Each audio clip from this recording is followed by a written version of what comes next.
감동은 감동이라 해서 감동되는 게 아니거든요. 근데 그냥 저는 100% 다 감동한다고 봐요. 제가 감히 말씀드릴 수 있는 게 제대로만 러시아 미술을 접할 수 있는 기회만 된다면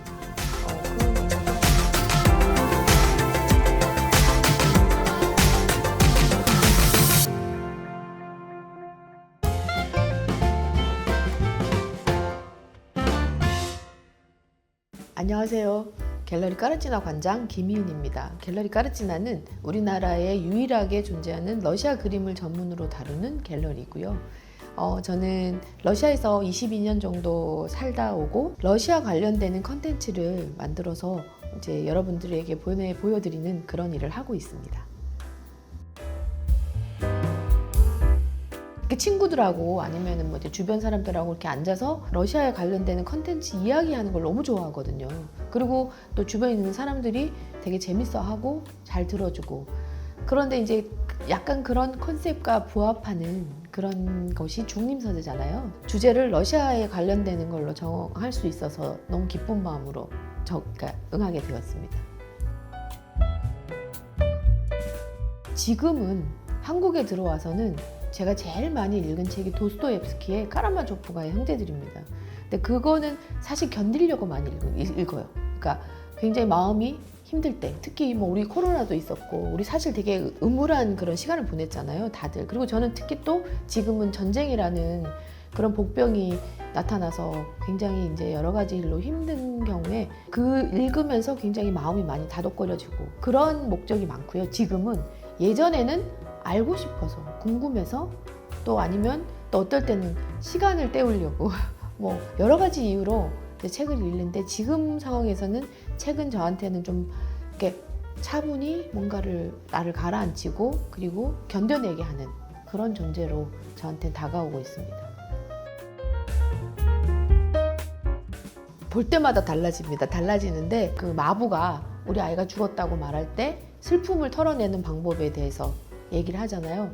그냥 울어라, 그냥 막 울어라, 뭐 이렇게 하는 그 장면, 그런 것도 되게 가슴에 와닿고, 마지막으로 내가 가지고 있는 기본적인 자존심을 지키는 방법, 이런 것들을 그 도스토옙스키를 읽을 때마다 참 많은 생각을 하게 되거든요. 어떻게 보여질까에 대해 굉장히 많이 의식하잖아요. 근데 그렇지 않고 내 안에 솔직할 수 있는 방법들에 대해서 얘기를 써놓은 그 도스토옙스키의 어법이 너무너무 마음에 듭니다. 조시마 장로가 그 마부에게 얘기하죠.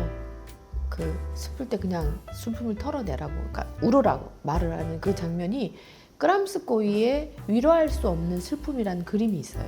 아이를 잃은 엄마의 그 슬픔을 막 표현한 그런 그림이에요. 정말 눈물이 철철 흐르진 않지만, 그러니까 슬픔을 참고 있는 그 여인의 몸 전체에서 배어나오는 그 고통이 막 그대로 느껴지는 그림이거든요.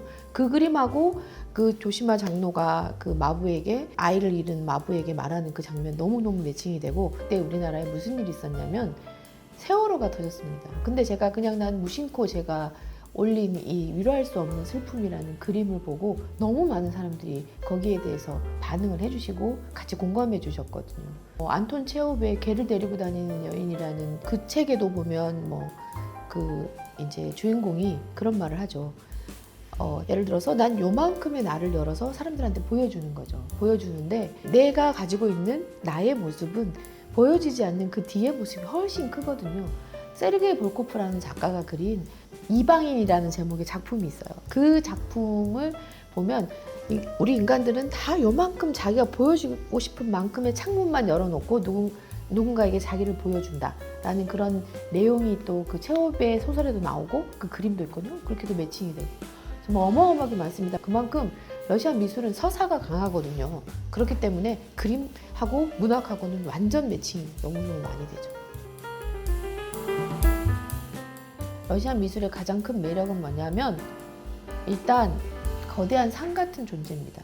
시간이 축적되어 있고 그 안에 수많은 사람이 몸을 담고 있고, 그리고 또 그 결과물이 굉장히 퀄리티가 높습니다. 어떤 시간과 사람과 그 다음에 그 예술적 가치가 어마어마해요. 감히 말씀드릴 수 있는 게, 제대로만 러시아 미술을 접할 수 있는 기회만 된다면 그 거대한 어떤 그 느낌에 많은 사람들이 예술적으로 감동이라 해서 감동되는 게 아니거든요. 근데 그냥 저는 100% 다 감동한다고 봐요. 미술은 거대한 산 같은 존재? 네, 정말 감동적인 컨텐츠입니다. 예술의 굶주린 분들이 오셨으면 좋겠어요. 우리는 지금 모임이라는 걸 하잖아요. 근데 저희 이번에 이 러시아 컨텐츠를 가지고 중림 서재를 했을 때 정말 건강하고 그 다음에 아름답고 깊게 이야기를 나눴을 때 예술을 향유하는 법이 훨씬 더 거듭날 수 있고 더 풍요로워질 수 있다는 걸 보여드리고 싶거든요. 근데 이제 그게 주제가 러시아고 그리고 저라는 사람이 중심이 되어서 이제 얘기를 나눌 텐데 제가 20년, 22년 러시아에 살면서 정말 오랫동안 그곳에 갇혀 있으면서 제가 많이 했던 작업이 저와 예술가의 대화였어요. 근데 제가 지금 한국에 들어와서 많은 분들한테 그런 것들을 이야기를 들려드리거든요. 들려드리면 참 많은 분들이 공감을 해주십니다. 그러니까 뭐 처음에 저희 러시아 미술 19세기고 그 다음에 20세기고 그 다음에 세 번째가 문학과 미술이고 네 번째는 러시아 예술을 어떻게 즐길 것인가잖아요. 현지에서 오래 살다 온 사람이 즐겨온 러시아 문화를 이제 즐기는 법을 그리도록 제가 보여드리는 거죠. 방법론. 그러니까 예술을 어떻게 향유할 것인가 그런 것들이 뭐 19세기에는 리얼리즘을 또 20세기에는 아방가르드와 사회주의 리얼리즘과 그 다음에 현대 미술까지. 러시아 미술 봤더니 19세기 리얼리즘이 강세래. 사실 이거는 제가 느낀 점이 아니잖아요. 인포메이션이잖아요. 그냥 정보가 아니고 문학 속에서 어떤 그 구절구절과 그림을 맺히는, 그러니까 이거는 정말 감각적인 일이죠. 느껴서 기꺼이 내가 느껴서 보여주고 같이 공감하는 거니까. 이게 궁극적으로 예술이 가야 할 방향이라고 저는 생각합니다. 제대로 알았으면 좋겠습니다. 제대로. 그러니까 예를 들어서 톨스토이를 그림과 관련해서 아니면 뭐 체홉을 그림과 관련해서 감동도 정확하게 더 크게 해서 그런 좋은 계기가 되면 참 좋겠다는 생각을 합니다. 사실 참고 문헌이 너무 많습니다. 근데 저희가 기본적으로 읽어야 할 책 4권 외에 제가 이제 그 참고 문헌 링크를 걸어 놓을 겁니다. 그러면 이제 오셔서 그걸 클릭하시고 보시고 그리고 난 이거를 얘기를 나누고 싶어 하시면 적극적으로 참여해 주시면 됩니다.